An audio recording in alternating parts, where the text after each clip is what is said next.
تخيل معايا إنك عندك محل عصاير وفي يوم دخل عليك زبون أول مرة تشوفه يا اهلا وسهلا يا أهلاً. وقال لك أنا مش عايز حاجة مسكرة ونفسي في عصير فاكهة كده يكون خفيف، وأنت واقف حيران لأنه أول مرة يجيلك ومفيش عندك أي معلومات عنه. فساعتها ممكن تختار له إيه؟ فقعدت تبص حواليك على الزباين اللي شبهه. في واحد تاني شكله نفس السن طلب عصير برتقان، وواحدة شكلها تقريبا نفس العمر طلبت عصير فراولة. هو انا بكلمك وانت باصص فين؟ انا فاكر بطل يا اخي قله ادب. بحسب حد. وفي واحد تالت دايما بيطلب مانجا بس وبيحبها من غير سكر. ساعتها قررت تبص على أقرب 3 زباين ليه في الشكل وفي التصرف وتشوف هم طلبوا ايه، ومن هنا انت خدت القرار. الموقف ده بالظبط هو اللي بتعمله خوارزمية اسمها K Nearest Neighbors، الخوارزمية او المعادلة اللي بتاخد قرارها بناء على الجيران القريبين لحالة معينة. يعني كل ما تيجي مشكلة جديدة تسأل ايه اقرب ناس شبهها وتشوف عملوا ايه، وبناء عليه تاخد القرار. بدون كلام كتير، انا وانت عارفين ان احنا بنحب الشغل العملي، فخلينا نخش على طول على ازاي نقدر نبني الموديل ده.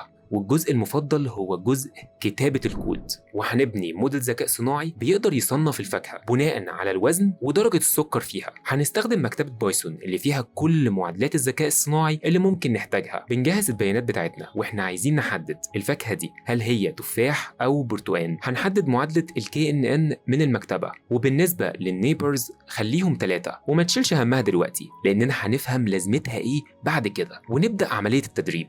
وبعدين نجيب شوية بيانات نجرب عليها ونشوف هيصنفها ازاي. ودي النتيجة اداني ان التصنيف لفاكهة وزنها 160 جرام والسكر مستواه 6 هيبقى تفاح. ولكن هل الموضوع هيقف على كده؟ اكيد لا، لان احنا هنا جايين نفهم ايه اللي بيحصل بالظبط ونعرف ان الموضوع مش سحر. تعالوا نرجع للبيانات اللي عندنا ونرسمها على محور الاحداثيات. في الاول المعادلة دي بتشتغل ازاي؟ لما تيجي تتوقع نقطة جديدة بتحددها على محور الإحداثيات، وبعدين بتقيس المسافة بينها وبين النقط اللي حواليها. المسافة دي بتحسبها بمعادلة فيثاغورس، وفي كمان طرق تانية زي مانهاتن ديستانس وغيرها طرق كتير، وانت اللي بتحدد الطريقة اللي هتستخدمها بناء على نوع البيانات. المهم دلوقتي بعد ما بنجيب المسافات بيجي دور النيبرز اللي قلت لك تحطهم ب3. يعني خد أول 3 نقاط أقرب ليك وعلى أساسهم حد التصنيف. يعني لو أول 3 نقاط كانوا تفاح أو أغلبهم يبقى التصنيف هيبقى تفاح، حتى لو باقي النقط التانية اللي حواليها كانت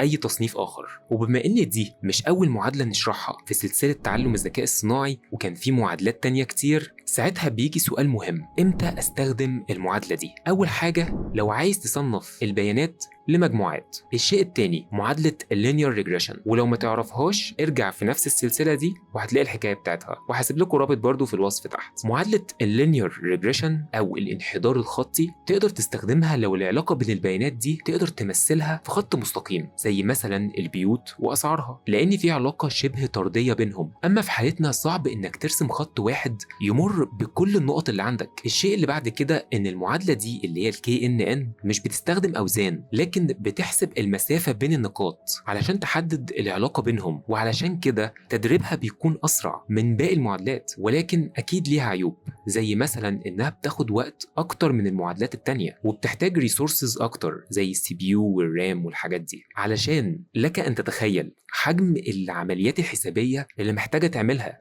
علشان تقيس المسافة بين كل النقط اللي عندك، والبيانات في الحالة دي ممكن تكون كتير جدا. لكن على الجانب التاني حاجة زي اللينير ريجريشن أو الانحدار الخطي يدوب بتعوض بالقيم جوه المعادلة وبتطلع لك النتيجة في ساعتها. الشيء التاني إن لو حجم البيانات كبير وناوي تستخدمها في التوقع للأسف مش هتديك أداء كويس. النقطة اللي بعد كده إنك لو عندك بيوت وأسعارها وعايز تتنبأ بأسعار البيوت دي بعد 20 سنة قدام، يبقى بلاش تستخدم ال KNN اللي هي معادلة النهاردة، لأن العلاقة زي ما قلنا مش دايما بتكون في خط مستقيم أو معادلة تقدر تستخدمها وعلى أساسه تتنبأ. لكن اللينير ريجريشن تقدر تستخدمها لو عايز تتنبأ بحاجة في المستقبل بشكل أفضل. أكيد اللي ابتكر الطريقة دي ما كانش غرضه بس إن احنا نطبقها على الفاكهة والعصير. هتغلط هنغلط يابا، مش عايز غلط بالصلاة على النبي. ولكن ال KNN بتشتغل في حاجات كتير في حياتنا اليومية، زي إنها ترشح لك المنتجات في مواقع التسويق، التطبيق وتشخيص أمراض في الطب،